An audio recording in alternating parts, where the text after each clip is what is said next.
këtu është që ne po flasim për një politikan i cili i ka fitu zgjedhjet, okej?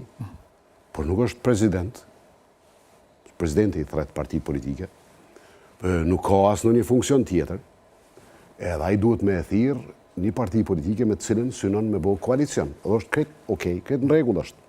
Për ju po thani as nuk i takon t'ju thras mënyrën se si ka thirrë. Farë nevoje nuk ka. Ftesa bëhet për me emri ndonjë lloj unitetit për diçka që nuk ekziston. Ne i kemi tregu që Aleanca nuk ka synim me ngatru Kosovën edhe një herë. I kemi tregu që synojmë ne që nuk është fare vetjake, kur gjo nuk pëlypim për vete. Nuk kanë të bëjnë me kërkesat tona si ofertë për me ndihmu me dalë prej situatës, fare nuk kanë bëjnë me pozicionet tona, me pozitat tona, me ndonjë pjesëmarrjen, me kur farë arsye vetjake. Por mendojmë që Kosova nuk guxon me dënu veten që për dekada që vijnë me u detyru me ble energji prej Serbisë. Pik. Kjo ju kanë nxitur që ta shtini pikën e parë dhe dytë. Pikën e parë dhe dytë. Mendoj që është krim ndaj qytetarëve të Kosovës. Ka me ndiku në zbrazjen e Kosovës, ka me ndiku në varfrimin e Kosovës, nëse Kosova nuk vendos tash me u marrë me çështjen e energjisë. Qytetarët janë të u plaçkit prej mafjas energjetike.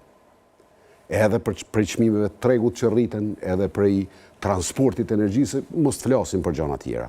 Kjo është plaçkitje e qytetarit zakonshëm të Kosovës. Dhe ne nuk mendojmë që kemi kur farë mundësie me u bo pjesë e një projekti i cili ka me e varfnu qytetarin e Kosovës në vazhdimsi, ka me elon Kosovën të varur. Në një. E dyta, ne mendojmë që nuk mundemi me u pajtu me faktin që qytetari i Kosovës duhet me u shëndru në një qytetari i cili është i varur nga vullneti i qeverisë kur me i dhonë pare.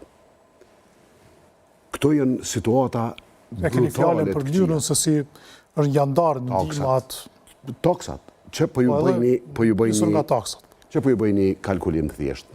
Nëse Kosova e ngrit pragun e TVSH-s prej 30.000 në 100.000 euro, nëse Kosova e ull TVSH-n për produkte ushqimore, si kur Gjermania që e ka, ose Italia, ose vendet tjera, edhe për produktet higjienës për gra dhe për fëmijë, Kosova në total në vitin e parë ka me i pas 240 milion euro ma pak në buxhet. Vitin e parë.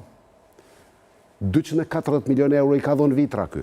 Të njëjtat pare që ne e mendojmë që duhet me jalonë në dorë qytetarit, mos me ja marë. Ky i merë edhe ju jep, po une e kam një shprej e thomë, i jep masi i ka mazit pak qeveria.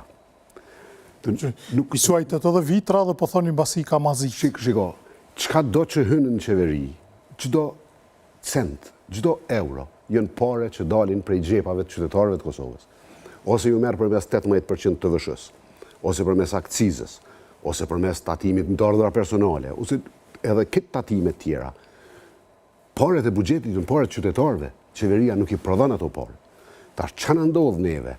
Qeveria i merr ato pare, një pjesë që në për tendera 4 milion veç me hek dhe në autostradë, ajo është mazitje, falni që po përdori këtë shprehje, edhe ato çka mesin, ju kthen në mënyrën e cila është më e pandershmja e mundshme për vetë qytetarin.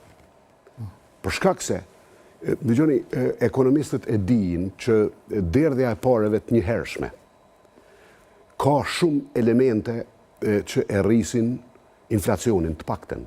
Që në kupton kjo edhe ma thjesht për njerëzit.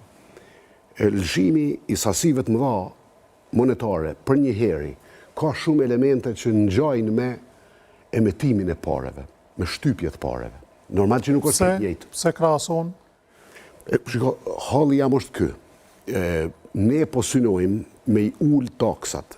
Nëse e ulim të vëshën sa ju thash unë, me çmimet kalkulume, një familje që i ka 800 euro të ardhura në muj, i kursen 860 euro në vit, aq është kursimi. Përderisa në mënyrën që qeveria i merr dhe i jep, është vetëm me ia dhënia 100 euro, dikuj 200 nëse ka fëmijë. Do të thotë njerëzit janë duke u varfru tash në të njëjtën kohë, jo vetëm që i miren ato taksa, edhe i ipen një pjesë e vogël, rritja e çmimeve që është më e larta në Evropë tash.